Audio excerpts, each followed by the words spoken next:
السلام عليكم، نتمنى لكم تكون بخير. نهضر على واحد المشكل اللي كيوقع في الزواج، وهذا المشكل وقع العرام ديال الاسر، ماشي اسره ولا جوج ولا قلب بزاف.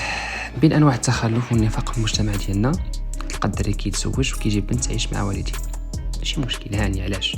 الظروف ما كتسمحش باش انه يدير ليها دارها بوحدها وصافي، غتصبر مسكينه وتحمل كلشي وتكون بنت الدار الكبيره وتهلا في عكوزتها وديرها بحال ماماها. لكن المشكل كيبدا ملي هاد المراه العجوز كتبدا تعامل ديك البنت على انها خدامه ديال بصح، المعامله ديال الحيوانات حاشاكم. نهار ما طال وهي معاه في التماره من حاجه لحاجه، تجمع الدار، تسيق، تصبن، طيب، وكتكون عروسه. تخيلوا كتكون يلاه جات عروسه وتفيق على النبوري ودير كلشي والهضره من الفوق. والمشكل انه كاين بناتها وما يديروا حتى حاجه، يعني ماشي راه ما كاينينش بناتها يعاونوا، لا بناتها كيجلسوا بحال الملكات، بحال هما ضياف في الدار. وهذيك المخلوقه اللي هي حسره كيف ما قلنا باقا عروسه جديده كدوز عليها الدكاكه ويزيدوا يطلبوها من الفوق، والماكله الزوينه ياكلوها هي بقدروا يخليو لها غير الشياط. كتلقى الام كتحرش في ولدها، شوف شحال كتزيد، رد بالك من المراه راه الفعه غدير لك كذا وكذا، ويزيدوها بالضرب. وإلا تشكات على داك ولد امو الله يغبر ليه الشقفه وديك المصيبه اللي والداه، كاين جوج احتمالات. يا اما كيمشي يسول امو اللي كتنكر بطبيعه الحال وهو زعما حيت مرضي كيسمع ليها، اما الاحتمال الثاني كيقول لها سكتي باركه من الكذوب وكيضربها على اساس راها حيوان وما صالحه حتى شي حاجه غير انها تخدم وتسكت. وإلا مشات تشكات لوالديها الطامه الكبرى كيقولوا لها رجعي لدارك، واش باغا تشوهينا وتطلقي.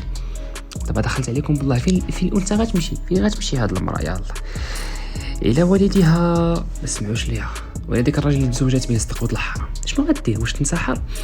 وفعلا بزاف ديال الناس كينتحروا على هذا الشيء، ولا كتضطر انها تطلق وتمشي وتكري بوحدها وتخدم وتبعد المشاكل، اولا كتبقى صابره. نرجعوا للمشكل ديالنا، قلنا اما كدير هذا الشيء ولا كتضطر تصبر على الذل والحقاره حيت المجتمع ما كيرحمش.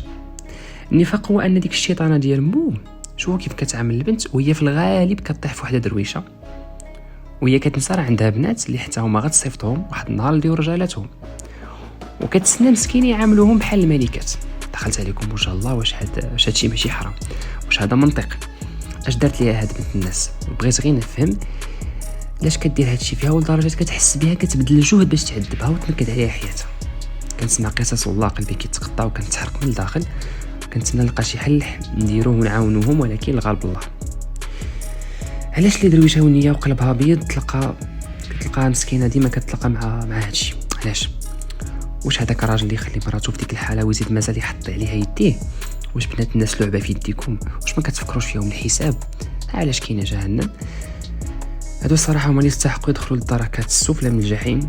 بغيت كاع اللي يعذب شي بنت عكوزتها او راجلها او لالوستها وباي طريقه ظلموها وبكاوها وخلاوها تعيش المرار، بغيت ربي يعذبهم في الدنيا قبل الاخره وعمرهم يشوفوا النهار الابيض في حياتهم.